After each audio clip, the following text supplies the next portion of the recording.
A global cosmetics company is about to fire its in-store beauty consultants and replace them with influencers on your phone. Is that a smart pivot or a $50 million mistake? Let's case it. Here's the situation. Beautify Incorporated is a global prestige cosmetics company. For years, their edge has been the in-store experience. Beauty consultants doing makeovers, giving personalized advice, driving sales at the counter. But footfall in high-end department stores is declining as customers shift online. So Beautify CEO is considering a major pivot. Retrain in-store consultants into virtual, social media-based beauty advisors. Think live video consultations, Instagram and TikTok content, one-on-one DMs. Our job, should they make this shift, and if so, how? Before jumping into a framework, a strong candidate asks a couple of sharp questions. Here, I want to know, what's driving the decline? Is it store traffic overall, or are customers buying beauty products online instead? And what's the goal? Cost savings, revenue growth, or staying relevant with a younger customer base? Let's assume the interviewer tells us overall store traffic is down 20% over 3 years, and the primary goal is protecting revenue while modernizing the brand. Now let's build a framework. I'll break this into 3 buckets: customer adoption, financial viability, and operational feasibility. First, customer adoption. Will customers actually engage with a virtual advisor the way they do in-store? This depends on things like comfort with video consultations and whether the product category, makeup, really needs that hands-on, try-it-on element. Second, financial viability. What does this cost build and what's the payback? We're talking training costs, technology platform investment, and marketing to redirect customers to the new channel versus the incremental revenue and cost savings from smaller physical footprints. Third, operational feasibility. Can Beautify actually build this capability? Do their consultants have the skills or the appetite to become content creators and live streamers? And what technology and staffing does this require? These 3 buckets are MEAS. They cover the customer side, the money, and internal capability to execute with no overlap. Let's dig into the financial side, since that's usually where these cases get decided.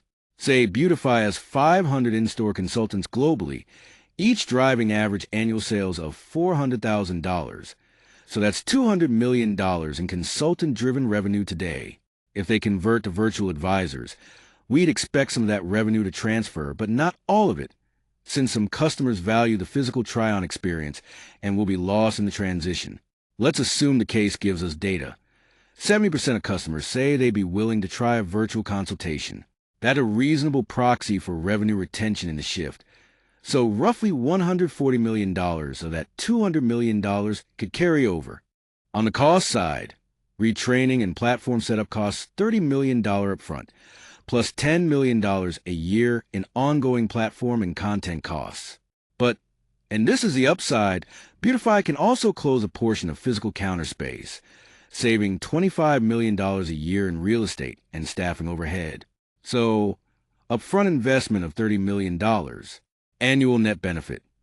$25 million in savings minus $10 million in new costs equals $15 million in net annual savings.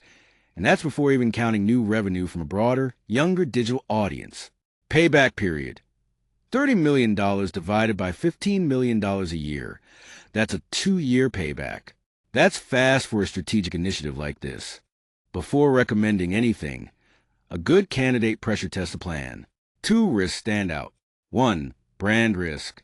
Prestige cosmetics sells an in-person luxury experience, and going fully virtual too fast could cheapen that. 2. Execution risk.